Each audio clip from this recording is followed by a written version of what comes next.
안녕하십니까? 석간 경제 브리핑입니다. 오늘은 2026년 1월 27일 화요일입니다. 오늘 대한민국 증시의 역사적인 순간이 찾아왔습니다. 코스피 지수가 사상 처음으로 5천선을 돌파했습니다. 5,084.85로 마감하며 플러스 2.73% 상승했고요. 특히 삼성전자가 15만 9,500원, SK하이닉스는 80만 원을 돌파하며 16만 전자, 80만 닉스 시대를 열었습니다. 오늘 이 역사적인 순간의 의미와 향후 전망을 박 교수님과 함께 깊이 있게 분석해 보겠습니다. 박 교수님 안녕하십니까? 네, 안녕하십니까. 정말 역사적인 하루였습니다. 정말 그렇습니다. 5000P 16만 전자 80만 닉스? 이 세 가지 키워드가 동시에 달성됐는데요. 박 교수님, 이게 단순한 숫자 이상의 의미를 갖는다고 봐야 할까요? 물론입니다. 이건 단순히 지수가 높아진 것이 아니라 대한민국 반도체 산업이 글로벌 AI 혁명의 중심에 서 있다는 것을 확인하는 순간입니다. 특히 SK하이닉스가 80만 원을 돌파한 것은 HBM 시장에서의 독보적 지위를 시장이 인정했다는 의미고, 삼성전자도 16만 원에 근접하며 반도체 슈퍼사이클의 수혜를 본격적으로 받기 시작했다는 신호입니다. 그럼 본격적으로 오늘 시황부터 살펴보겠습니다. 코스피 지수는 5084.85로 플러스 2.73% 상승 마감했고, 코스닥은 1082.59로 플러스 1.71% 올랐습니다. 박 교수님, 이 상승폭이 상당히 강력한데요. 무엇이 이런 강세를 이끌었습니까? 오늘 장을 한마디로 정의하면 반도체 슈퍼사이클 재확인입니다. 외국인과 기관이 동시에 매수에 나서면서 쌍끌이 랠리가 펼쳐졌고요. 특히 반도체 섹터가 전체 상승분의 70% 이상을 기여했습니다. SK하이닉스가 플러스 8.7%로 80만 원을 돌파했고, 삼성전자도 플러스 4.87%로 15만 9,500원까지 올라왔습니다. 코스피가 5천선을 돌파한 것은 이번이 처음인데, 과거 4천선, 3천선 돌파 때와 비교하면 어떤 차이가 있을까요? 결정적인 차이는 펀더멘털의 뒷받침입니다.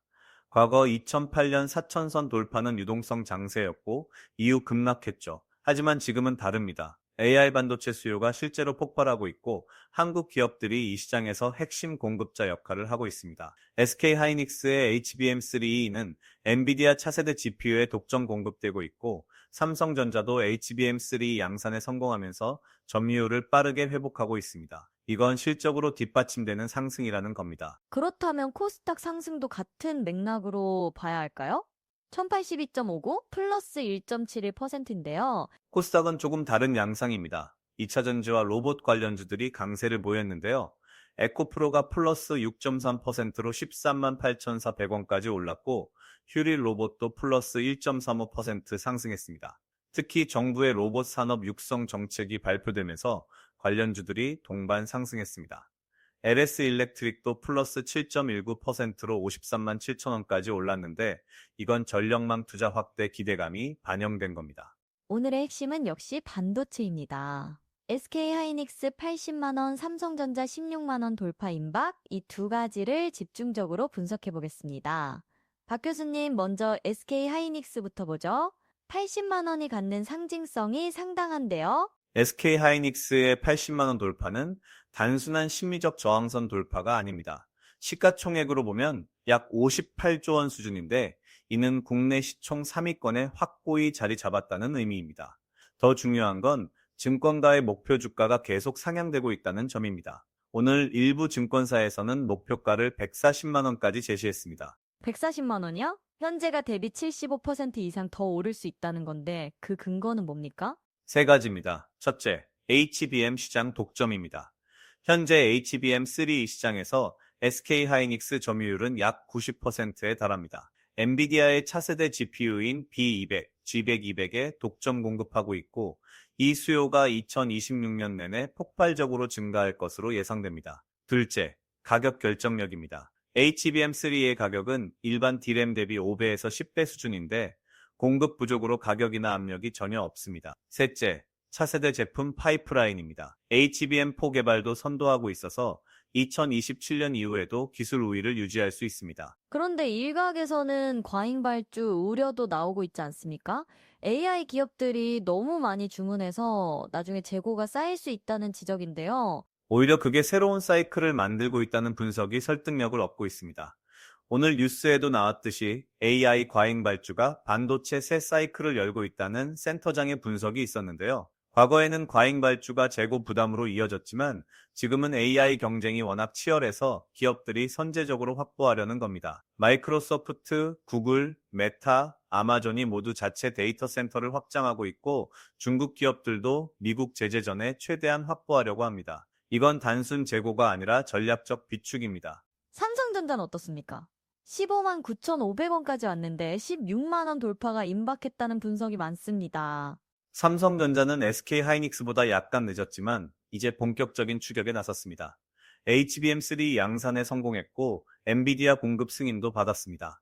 더 중요한 건 삼성전자는 메모리뿐만 아니라 파운드리 사업도 있다는 점입니다. 삼성 파운드리가 3나노 공정에서 수율을 개선하면서 미국 AI 칩 기업들의 주문이 늘고 있습니다. 그리고 갤럭시 S26 시리즈가 곧 출시되는데 온디바이스 AI 기능이 대폭 강화되면서 모바일 부문도 회복세를 보이고 있습니다. 증권가에서는 삼성전자 목표가를 어디까지 보고 있습니까?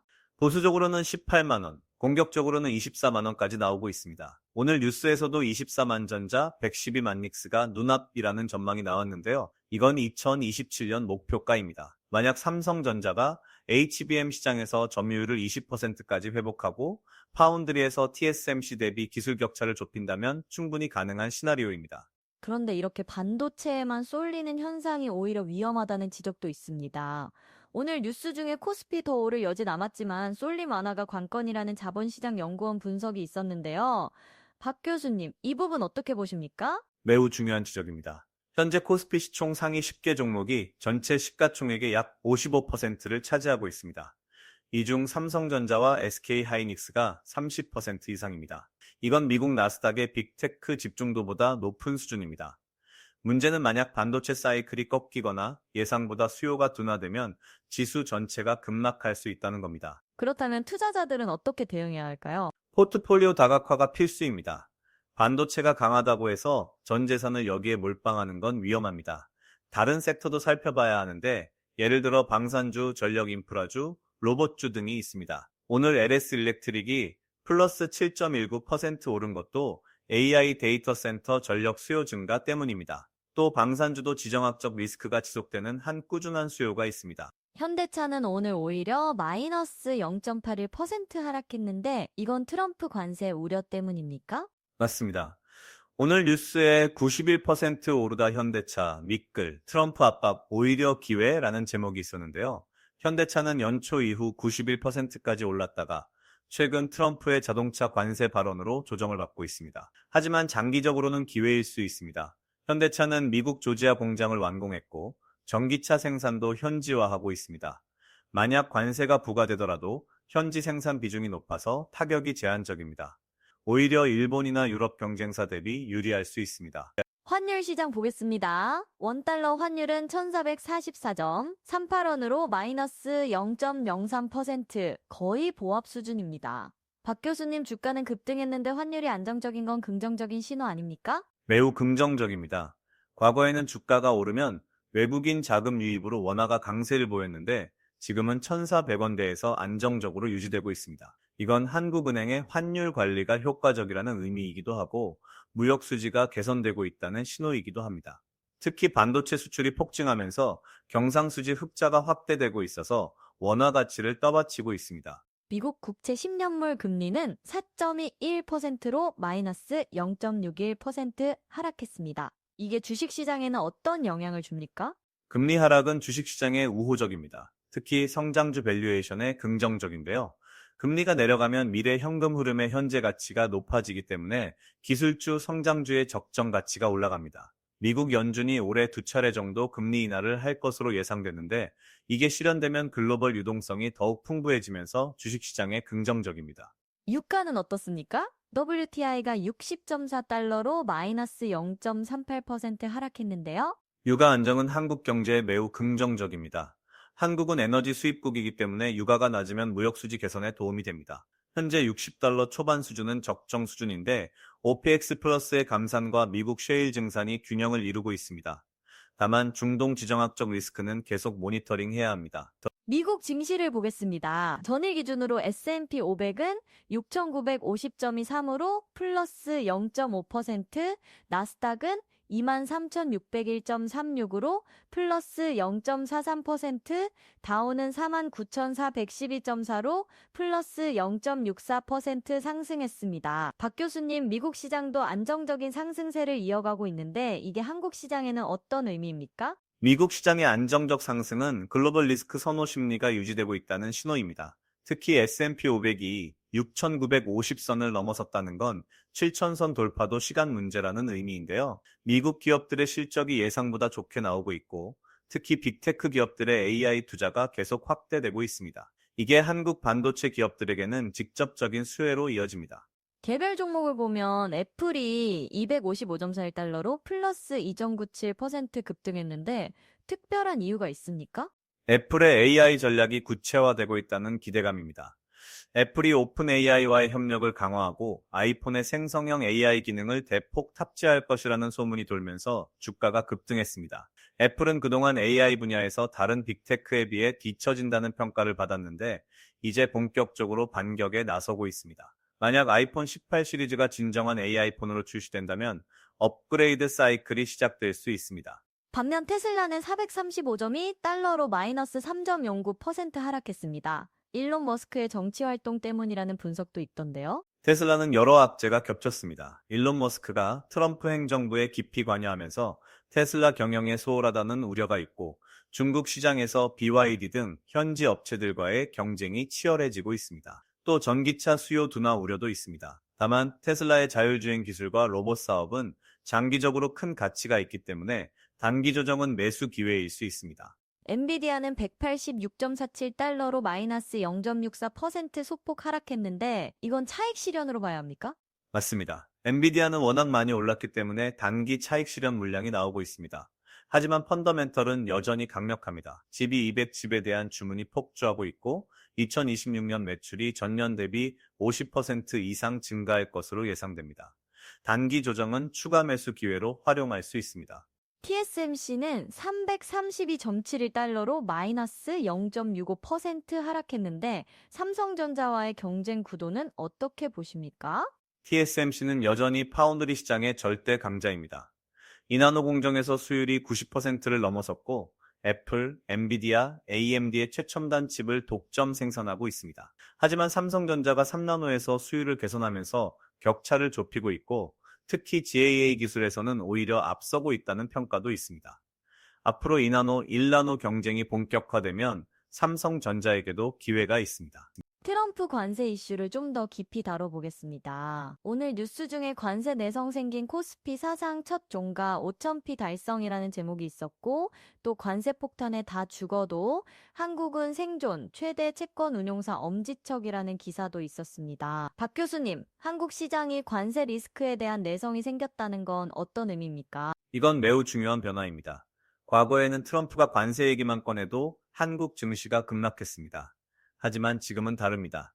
몇 가지 이유가 있는데요. 첫째, 한국 기업들이 이미 미국 현지 생산을 확대했습니다. 삼성전자는 텍사스 테일러에 반도체 공장을 짓고 있고, 현대차는 조지아 공장을 완공했습니다. SK 하이닉스도 미국 투자를 검토 중입니다. 둘째, 한국의 주력 수출품인 반도체는 미국도 필요로 하는 품목입니다. 트럼프가 아무리 관세를 부과하고 싶어도 자국 기업들이 반발할 겁니다. 셋째, 한미 동맹이 강화되고 있습니다. 북한 위협이 지속되는 상황에서 트럼프도 한국을 함부로 압박하기 어렵습니다. 최대 채권 운용사가 엄지척을 날렸다는 건 구체적으로 어떤 의미입니까? 이건 핌코 PIMCO 얘기인데요. 세계 최대 채권 운용사인 핌코가 관세 전쟁이 벌어져도 한국은 상대적으로 안전하다고 평가했습니다. 이유는 한국의 수출 구조가 다변화되어 있고 특히 반도체처럼 대체 불가능한 제품을 만들기 때문입니다. 또 한국의 외환 보유액이 4천억 달러가 넘어서 금융 안정성도 높습니다. 핌코 같은 기관이 이렇게 평가하면 다른 글로벌 투자자들도 한국에 관심을 갖게 됩니다. 그렇다면 트럼프 관세는 더 이상 위협이 아니라는 건가요? 완전히 무시할 수는 없습니다. 만약 트럼프가 정말로 전방위 관세를 부과한다면 글로벌 교역이 위축되고 한국도 영향을 받을 겁니다. 특히 자동차, 철강 같은 업종은 타격이 있을 수 있습니다. 하지만 반도체 2차 전지처럼 미래 산업 품목은 상대적으로 안전합니다. 그래서 투자자들이 업종을 선별해서 투자해야 합니다. 오늘 뉴스 중에 불장의 한박 웃음, 증권사 작년 4분기 실적 활짝이라는 기사가 있었습니다. 증권사들이 호실적을 낸 것도 시장 과열의 신호로 봐야 할까요? 양면이 있습니다. 증권사 실적이 좋다는 건 거래량이 많고 투자자들이 활발하게 움직인다는 의미입니다. 이건 시장의 유동성이 풍부하다는 긍정적 신호이기도 하지만 동시에 과열 신호일 수도 있습니다. 특히 개인 투자자들의 신용 거래가 급증했다는 점은 주의해야 합니다. 작년 4분기 신용 잔고가 20조 원을 넘어섰는데 이건 과거 고점 수준입니다. 만약 시장이 급락하면 반대 매매가 나오면서 낙폭이 커질 수 있습니다. 그럼 지금 신용 거래를 하고 있는 투자자들은 어떻게 해야 합니까? 레버리지를 줄여야 합니다. 시장이 상승할 때는 신용거래가 수익을 극대화하지만 하락할 때는 손실도 극대화됩니다. 특히 지금처럼 고점권에서는 더욱 조심해야 합니다. 신용 비중을 30% 이하로 유지하고 손절매 라인을 명확히 설정하는 게 중요합니다. 욕심을 버리고 안전 마진을 확보해야 합니다. 오늘 뉴스 중에 국내 주식 넘친 물 안 닦는다는 제목도 있었는데 이건 유동성이 과도하다는 지적 아닙니까? 정확합니다. 현재 국내 주식형 펀드와 개인 투자자 예수금을 합치면 약 60조 원이 넘습니다. 이게 시장에 대기하고 있는 자금인데요. 문제는 이 자금이 특정 종목에만 몰린다는 겁니다. 삼성전자, SK하이닉스, 엔비디아 같은 대형주에 집중되면서 중소형주는 소외되고 있습니다. 이런 쏠림 현상이 심화되면 시장의 건강성이 떨어집니다. 반도체 외에 다른 섹터도 살펴보겠습니다. 2차 전지는 어떻습니까? LG 에너지 솔루션이 40만 8,500원으로 마이너스 1.8% 하락했는데요. 2차 전지는 현재 조정 국면입니다. 전기차 수요 둔화 우려와 중국 업체들의 저가 공세로 어려움을 겪고 있습니다. LG 에너지 솔루션은 작년에 비해 주가가 많이 빠졌는데 이건 실적 부진 때문입니다. 다만 장기적으로는 기회입니다. 미국 IRA 보조금이 본격화되고 유럽의 전기차 의무 판매 비율이 높아지면서 2027년부터는 수요가 다시 증가할 것으로 예상됩니다. 에코프로는 오늘 플러스 6.3% 올라서 13만 8,400원까지 갔는데 이건 어떤 이유입니까? 에코프로는 하이니켈 양극재 분야에서 기술 우위를 갖고 있습니다. 특히 니켈 함량 90% 이상의 차세대 배터리 소재를 개발하면서 주목받고 있습니다. 오늘 상승은 중국 배터리 업체들과의 공급 계약 기대감 때문인데 만약 CATL이나 BYD와 계약이 성사되면 추가 상승 여력이 있습니다. 로봇 관련주도 강세였습니다. 휴리 로봇이 플러스 1.35% 올랐는데 정부 정책이 영향을 준 건가요? 맞습니다. 정부가 로봇 산업 육성 종합 대책을 발표했는데요. 2030년까지 로봇 시장 규모를 10조 원으로 확대하고 제조업 로봇 밀도를 세계 1위로 끌어올린다는 계획입니다. 특히 협동 로봇과 서비스 로봇 분야에 집중 투자한다고 했는데 휴대 로봇은 이 두 분야에서 강점을 가지고 있습니다. 인력난을 겪고 있는 제조업체들이 로봇 도입을 확대하면서 수혜를 볼 것으로 예상됩니다. 뉴스에 정부가 밀어준다. 오늘만 20% 껑충 새해부터 달리는 이 주식이라는 제목도 있었는데 이게 로봇주를 말하는 건가요? 로봇주도 있고 방산주도 포함됩니다. 정부가 방위 산업을 차세대 수출 전략 산업으로 육성하면서 관련 기업들에 대한 지원을 확대하고 있습니다. 특히 K방산 수출이 작년에 200억 달러를 넘어서면서 자신감을 얻었고 올해는 300억 달러를 목표로 하고 있습니다. 한화 에어로스페이스, 에이리넥스원 같은 기업들이 수혜를 받고 있습니다. 오늘 뉴스 중에 부동산 관련 기사도 있었습니다. 오피스텔 투자 말고 기업 지원 정책 받는 지식산업센터가 대안이라는 내용인데 박 교수님, 주식 투자자들도 부동산에 관심을 가져야 할까요? 포트폴리오 다각화 차원에서는 고려할 만합니다. 특히 지식산업센터는 정부 지원 정책이 있고 제조업 회기 트렌드로 수요가 증가하고 있습니다. 다만 지금은 주식시장이 워낙 좋기 때문에 굳이 부동산으로 갈아탈 필요는 없습니다. 오히려 부동산을 담보로 대출받아서 주식에 투자하는 건 절대 금물입니다. 자산 배분은 본인의 위험 성향에 맞춰서 해야 합니다. 금 가격이 5,081점이 달러로 플러스 0.03% 거의 보합인데요. 금도 투자 대안이 될 수 있습니까? 금은 안전자산으로서의 역할을 합니다. 현재 온스당 5,000달러를 넘어선 건 역사적 고점인데 이건 지정학적 리스크와 인플레이션 우려 때문입니다. 다만 주식시장이 강세일 때는 금의 매력이 떨어집니다. 금은 포트폴리오의 5%에서 10% 정도만 보유하면서 위험 해지 용도로 활용하는 게 좋습니다. 암호화폐 시장도 보겠습니다. 비트코인이 88,356.52달러로 플러스 0.1% 거의 보합 수준입니다. 박 교수님, 비트코인이 9만 달러를 돌파하지 못하고 있는데 이유가 뭡니까? 비트코인은 현재 8만 달러에서 9만 달러 사이에서 박스권 움직임을 보이고 있습니다. 상승 동력이 약화된 이유는 몇 가지인데요. 첫째, 미국 SEC의 암호화폐 규제가 여전히 불확실합니다. 트럼프가 친 암호화폐 성향이지만 구체적인 정책은 아직 나오지 않았습니다. 둘째, 비트코인 현물 ETF로 유입되는 자금이 둔화되고 있습니다. 작년 초에는 하루에 수억 달러씩 들어왔는데 지금은 유입과 유출이 엇갈리고 있습니다. 셋째, 주식시장이 너무 강해서 자금이 암호화폐로 오지 않고 있습니다. 그렇다면 비트코인 투자는 지금 보류하는 게 낫습니까? 단기적으로는 관망이 나을 수 있습니다. 다만 장기 투자자라면 8만 달러 초반은 괜찮은 매수 구간일 수 있습니다. 비트코인 반감기 효과가 올해 하반기부터 본격화될 것으로 예상되고, 만약 미국이 비트코인을 전략적 자산으로 편입한다면 10만 달러 돌파도 가능합니다. 하지만 변동성이 크기 때문에 투자 금액은 제한적으로 해야 합니다. 오늘 뉴스 중에 충격적인 내용이 있었습니다. 58억 원 부당이득 슈퍼개미의 몰락, 징역형 집유 유튜버라는 기사인데요. 박 교수님, 이게 어떤 사건입니까? 이건 매우 심각한 시세 조종 사건입니다. 일부 대형 개인 투자자들이 유튜브나 SNS를 통해 특정 종목을 추천하면서 뒤에서는 본인들이 먼저 사고 팔아서 부당이득을 챙긴 겁니다. 58억 원이라는 금액도 크지만 더 큰 문제는 선의의 개인 투자자들이 피해를 봤다는 겁니다. 이런 사람들을 믿고 따라 샀다가 손실을 본 투자자들이 수천 명에 달합니다. 투자자들은 이런 사기를 어떻게 피할 수 있습니까?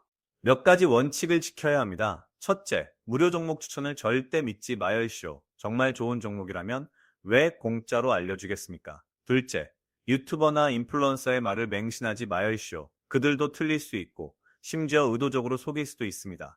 셋째, 본인이 직접 공부하고 분석해서 투자하십시오. 남의 말만 듣고 투자하면 손실이 나도 원망할 곳이 없습니다. 넷째, 금융감독원의 불법 리딩방 신고센터를 활용하십시오. 의심스러운 투자 권유를 받으면 즉시 신고해야 합니다. 이번 사건으로 징역형 집행유예를 받았다고 하는데 처벌이 약하다는 지적도 있지 않습니까? 맞습니다. 58억 원을 부당하게 챙기고도 집행유예를 받은 건 솜방망이 처벌이라는 비판이 있습니다. 미국 같으면 실형을 받고 벌금도 수백억 원이 나왔을 겁니다. 한국도 자본시장법을 강화해서 이런 범죄에 대해 더 엄격하게 처벌해야 합니다. 그래야 시장의 공정성이 확보되고 개인 투자자들이 보호받을 수 있습니다. 글로벌 이슈를 좀 더 깊이 들여다보겠습니다. 오늘 뉴스에 서학개미 대박 노렸는데 주가 급락의 비명이라는 기사가 있었는데 미국 주식 투자도 만만치 않은가 봅니다. 서학개미들이 최근 어려움을 겪고 있습니다. 특히 테슬라에 투자한 분들이 손실을 보고 있는데요.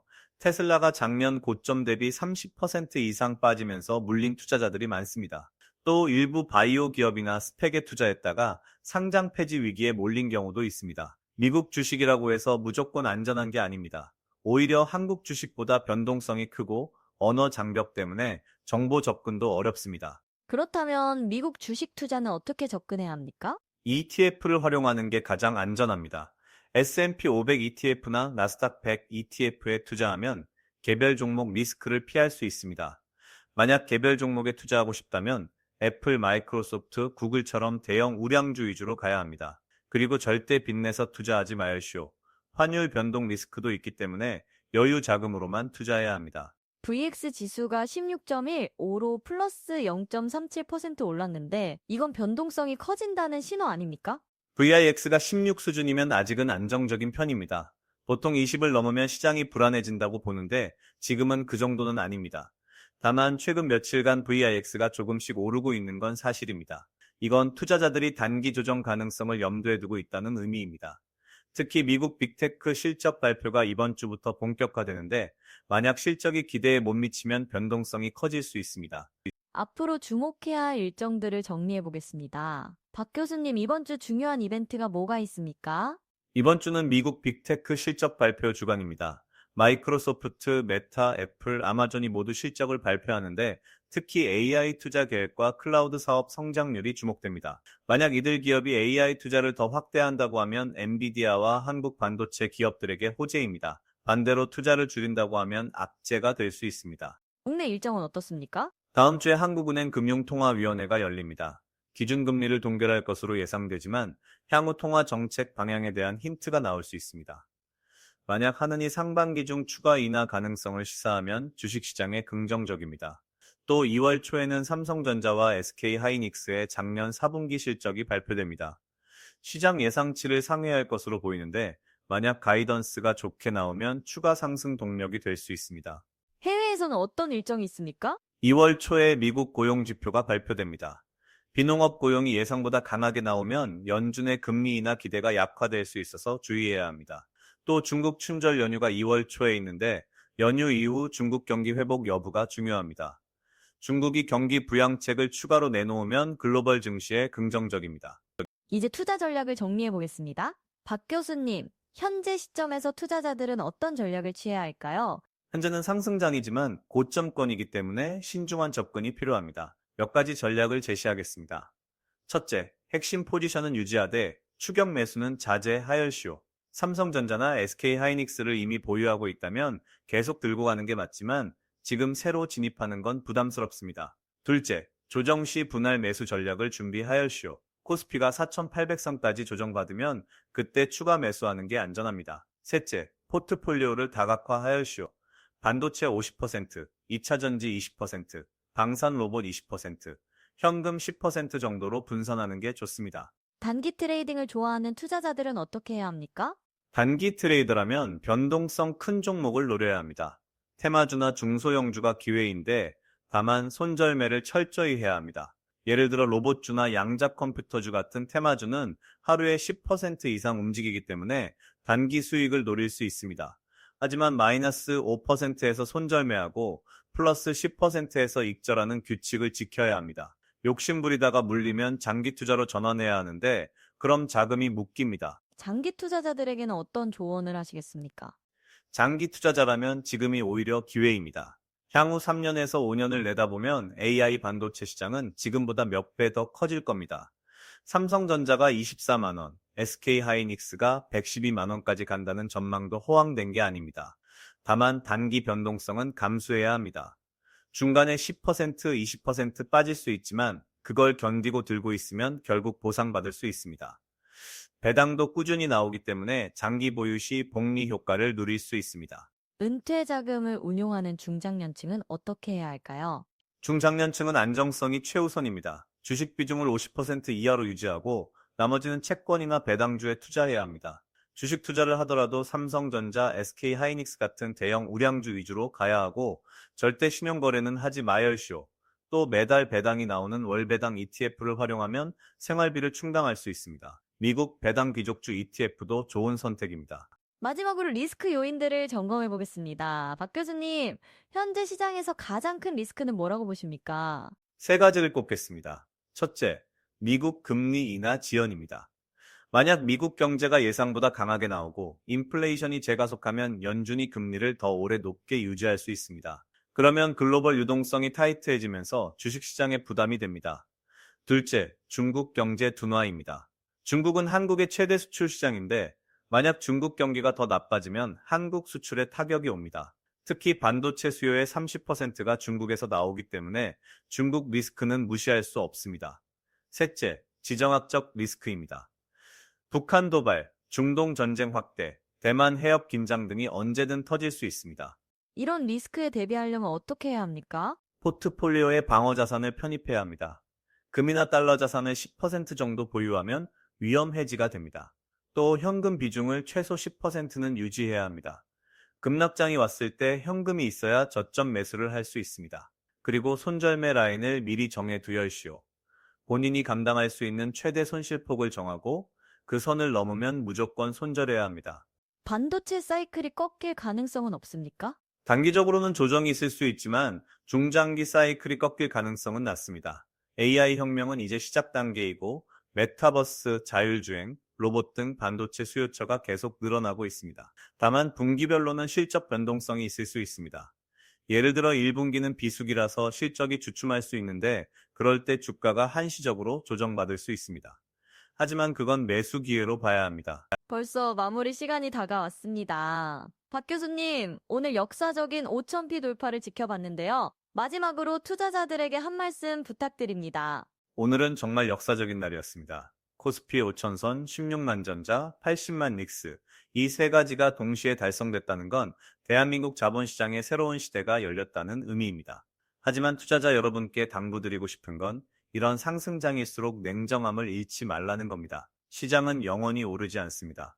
반드시 조정이 옵니다. 그때를 대비해서 현금을 확보하고 손절매 원칙을 지키고 절대 빚내서 투자하지 마열시오. 욕심을 버리고 원칙을 지키는 사람이 결국 살아남습니다.